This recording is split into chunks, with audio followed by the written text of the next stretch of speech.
Abdurrahman, आप बताइएगा क्या इत्तलात आ रही है, किस तरह का बजट आने वाला है? बिस्मिल्लाहिर्रहमानिर्रहीम, बहुत शुक्रिया आपका राना साहब। बात यह है कि पाकिस्तान के अंदर हमेशा हुकूमतें क्लेम करती हैं कि हर बजट गरीब दोस्त होता है, मगर हकीकत यह है कि पाकिस्तान में आज तक जितने भी बजट आए हैं और ये जो नया बजट आज हम सुनेंगे, ये गरीब दुश्मन बजट है, ये किसान दुश्मन बजट है, ये मजदूर दुश्मन बजट है, ये तनख्वाहदार तबके के खिलाफ एक खुलेआम ऐलाने जंग है, एक माशी ऐलाने जंग है।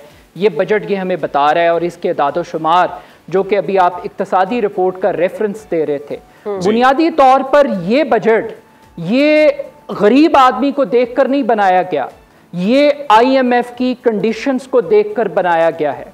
इस बजट को आप IMF फ्रेंडली बजट कह सकते हैं, इस बजट को आप अशराफिया फ्रेंडली बजट कह सकते हैं, मगर इस बजट को आप आम आदमी का बजट नहीं कह सकते।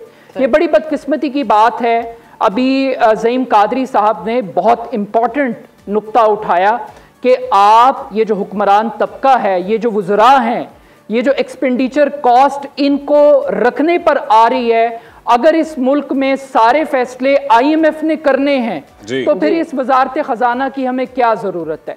इस वजारत पेट्रोलियम की हमें क्या जरूरत है? इस वजारत खुराक की हमें क्या जरूरत है? कि अगर सारी कीमतें IMF ने तय करनी है, सारे टैक्सेस का फैसला IMF ने करना है, तो हुकूमत ने क्या करना है? ये बड़ी अच्छी बात आपने की है। ज़ईम साहब ने भी जिस तरफ इशारा किया और आपने भी इससे पहले बात की कि अशराफिया का बजट है, आम आदमी का बजट नहीं है ये। अब एक ऐसी हुकूमत जो इत्तेहादियों के सहारे खड़ी है, अगर इस टाइप का बजट भी आता है तो क्या लगता है पॉलिटिकल इम्प्लीकेशंस होंगी फिर? देखिए, बात यह है कि जब आप अवाम के मैंडेट से आते हैं तो फिर आप अवाम की फिक्र करते हैं, लेकिन जब आपको लाया जाता है, आपको प्रोजेक्ट के तौर पे लॉन्च किया जाता है, आप पैराशूट से आकर उतरते हैं। इस मुल्क में हमने शौकत अजीज की मईशत देखी, इस मुल्क में हमने हफीज शेख की मईशत देखी, और आज हम मोहम्मद औरंगजेब साहब की मईशत देख रहे हैं। इस मुल्क में हमने डार इकोनॉमिक्स भी भुगती हैं, इस मुल्क में हमने तब्दीली सरकार भी भुगती है।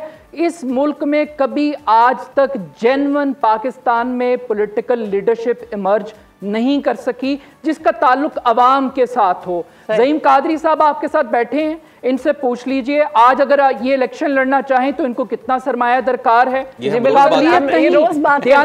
जी, लेकिन मैं एक और नुक्ता उठाना चाहता हूं। अशराफिया की हम बात कर रहे हैं, बुनियादी तौर पे पाकिस्तान में दो मईशतें हैं, एक हुक्मरानों की मईशत है और एक आम आदमी की मईशत है। आप पिछले 35 साल का ये 2 पार्टी सिस्टम इस मुल्क में चला है, 1990 से लेके आप 2024 तक आ जाएं, इमरान खान साहब को भी आप शामिल कर लें इस पूरी इकोनॉमी के खेल के अंदर।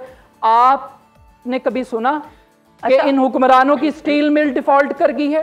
आपने कभी सुना कि इनकी एयरलाइन डूब गई है? ये एयरलाइनें हम देख रहे हैं कि वो दिन ब दिन अब्दुर्रहमान आगे चलते जाते हैं और हम देख रहे हैं कि कामयाबियां उनके सर और पांव सबको चूम रही होती है, आवाम जो है वो रोटी को तरस रही होती है। ये बताइएगा कि बजट जो है ना, ये कहा जाता है कि अदादो शुमार का गोरख धंधा है। आम आवाम या आम आदमी से जब पूछा जाए कि बजट आया है, कहाँ कहाँ टैक्स लगा है, कुछ समझ आई है? समझ नहीं आती। इसकी क्या वजह है, इतना झोल क्यों होता है इसके अंदर? देखिए, ये जो GDP और ये टैक्स रेशो और ये टैक्स सिस्टम, ये बड़ी बड़ी इस्लाहात जो हम इस्तेमाल करते हैं, आम आदमी का बजट बड़ा मुख्तलिफ है। ये पिछला एक साल जब हम IMF की शराइत भुगत रहे थे और वजीर आज़म जो खादमे पाकिस्तान बने हुए हैं वो हमें कह रहे थे कि हमारे पास जहर खाने के पैसे नहीं है। आज उर्दू का जो सबसे बड़ा अखबार है जंग अखबार, उसके फ्रंट पेज पर मेहताब हैदर साहब की एक रिपोर्ट छपी है, ये पढ़ लें। 3,900 अरब रुपए की छूट दी गई है पिछले एक साल के दौरान अशराफिया को, यानी कि 27% टैक्सेस के अंदर उनको रियायत मिली है। किस तबके को? जो ऑलरेडी रूलिंग एलीट है। ये मुल्क 22 घरानों से निकल के 2200 घरानों की जेब के अंदर चला गया है। अब्दुर्रहमान साहब, ये हम देखते हैं कि हमारे पास जैसे ज़ईम कादरी साहब हैं, आप हैं, और भी माहिर मईशत आते हैं, उनसे हम पूछते हैं बजट कैसा होना चाहिए, अवाम दोस्त बजट में हम क्या क्या चीज़ें ला सकते हैं। वो बताते हैं कि ये चीज़ें होंगी तो मामलात बेहतर होंगे। क्या ये जो ऑफिशियल्स बैठे होते हैं इनको कोई मशवरा देने वाला नहीं होता? देखिए बात यह है कि जो लोग बजट बनाते हैं बहुत बड़ा डिसकनेक्शन है इस मुल्क में। जो पॉलिसी मेकर हैं उनका आवाम के साथ कोई ताल्लुक नहीं है। ज़हीम कादरी साहब ने सियासतदानों की बात की, साथ में उन्होंने ब्यूरोक्रेट्स की बात की। आज आप GOR चले जाएं, ज़रा जाकर वो लाइफस्टाइल देख लें जो इस कौम के ब्यूरोक्रेट्स ने अपनाया हुआ है कि एक एक ब्यूरोक्रेट कितनी कितनी गाड़ियां रखता है, कौन कौन सी मरात लेता है, कितने मुलाजिम। एक ब्यूरोक्रेट जो कि वॉइसरे बना हुआ होता है, अगर वो DC या कमिश्नर की शक्ल में हो तो आपको पता लग जाएगा इस मुल्क की इकॉनमी का। लेकिन यहाँ एक और बात समझने वाली है कि बजट पाकिस्तान जैसे मुल्कों में अब मैटर क्यों नहीं करता।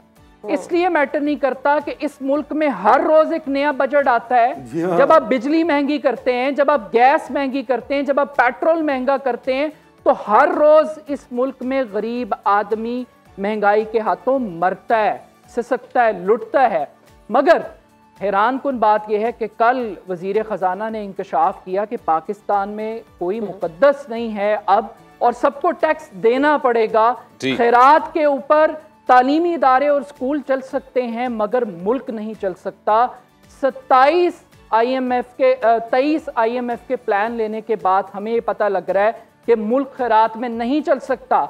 हम पूरी दुनिया को दावत दे रहे हैं कि पाकिस्तान में आकर इन्वेस्ट करो, लेकिन हमारे हुक्मरानों के सारे कारोबार बाहर हैं। जब आपको इस मुल्क के ऊपर यकीन नहीं है तो आम आदमी कैसे करेगा? अब्दुर्रहमान एक सेकंड, अभी देखें ये सारी बातें हुई, ये वो बातें हैं जो रोजाना की बुनियाद पर हर शख्स कर रहा है, और ये बातें ठीक भी हैं, ये बातें दुरुस्त भी हैं, लेकिन एक सिल्वर लाइनिंग कोई नजर आती है आपको? कोई उम्मीद नजर आती है? अभी वज़ीर आज़म ने दौरा भी किया चाइना का, बकौल उनके कामयाब दौरा है, अब हम चाइनीज मॉडल को अडॉप्ट करेंगे। देखिए पॉजिटिविटी की अगर हमने बात करनी है तो सबसे पहले तो हमें सच तस्लीम करना पड़ेगा। सच क्या है, मैं एक मिसाल देता हूँ छोटी सी। एग्रीकल्चर सेक्टर ने सबसे अच्छा परफॉर्म किया है अक्रॉस दी बोर्ड, इस बात को सबने एक्नॉलेज किया है। जिस वाहिद सेक्टर ने परफॉर्म किया, आपने गंदुम के अंदर उस किसान का माशी कत्लेआम नहीं किया। आपने उस किसान के साथ क्या किया है? आप सिंसेरिटी की बात कर रहे हैं। ये जो IPPs अंधेरे मिटाने के नाम पे इस मुल्क में वारदात डाली गई, कैपेसिटी पेमेंट के नाम पे, जो आज अजदहा बन गया है कि वो पावर प्लांट बिजली बनाएं या ना बनाएं, हमने उन्हें कैपेसिटी पेमेंट के नाम पे डॉलर्स में पेमेंट करनी है।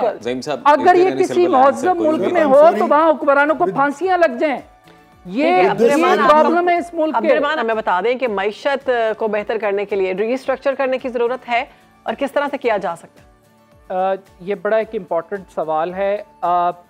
तमाम पाकिस्तानी, हर पैदा होने वाला पाकिस्तानी बच्चा, ये जो कल इक्तसादी सर्वे हमें बताया गया है, 2,80,000 रुपए का मकरूज है। अभी राना साहब ने बात बताई है 12,900 अरब रुपया टैक्स हदफ रखा गया है। मैं सिर्फ 3 एग्जाम्पलें आपके सामने रखना चाहता हूँ। 2700 अरब रुपए की टैक्स लिटिगेशन है। कार्टेल्स पाकिस्तान में टैक्स देने के लिए तैयार नहीं है। 2019 में ट्रैक एंड ट्रेस सिस्टम 25 अरब रुपया लगाकर आपने कायम किया। आज की हुकूमत आके बताती है कि इससे बड़ा फ्रॉड ही कोई नहीं है। ना आप चीनी माफिया को पकड़ सकते हैं, ना खाद माफिया को पकड़ सकते हैं। आप इन कार्टेल्स के ऊपर हाथ नहीं डाल सकते हैं। रिटेलर्स पाकिस्तान के अंदर ताजर 2 स्कीम इंट्रोड्यूस करवाई गई। 31 लाख ताजर्स को आपने टैक्स नेट के अंदर लेकर आना था। हालत यह है कि 2 महीने गुजर गए हैं, स्कीम पिट गई है। सिवाय 21,000 बंदों के किसी ने रजिस्ट्रेशन नहीं करवाई। तो अगर आपने इकोनॉमी को ठीक करना है तो बजट बनाना पड़ेगा 2.5 करोड़ उन बच्चों के लिए जो स्कूल नहीं जाते। अगर आपको बजट बनाना पड़ेगा उन 40% गरीब तरीन अफराद के लिए जिनकी तादाद 9 करोड़ से ज्यादा है, जो गुर्बत की लकीर से नीचे हैं। 44% खुराक की कमी के शिकार बच्चों के लिए आपको बजट बनाना पड़ेगा। बेरोजगार नौजवानों को देख के आपको बजट बनाना पड़ेगा। और सबसे बढ़कर अपनी मट्टी पर चलने का सलीका सीखो। संगे मरमर पर चलोगे तो फिसल जाओगे। जितनी चादर है उतने पांव फैलाएं। और एक पॉइंट वाहिद ऐसा है जो पूरी टेबल को टर्न कर सकता है, और वो पाकिस्तान का किसान है। आज आप कॉस्ट ऑफ प्रोडक्शन कम करते हैं। I agree with you, Abdurrahman साहब। ठीक है, आज आप कॉस्ट ऑफ प्रोडक्शन कम कर दें, किसान को सपोर्ट करें, इस मुल्क की इकोनॉमी उठ जाएगी, आप पूरी दुनिया की फूड बास्केट बन सकते हैं। बिजली के बिल कम कर दें, खाद सस्ती कर दें, ठीक है, आवाम डोज प्रोवाइड करा जाए ना। बहुत शुक्रिया आपका अब्दुल रहमान साहब, बहुत शुक्रिया आपके वक्त का।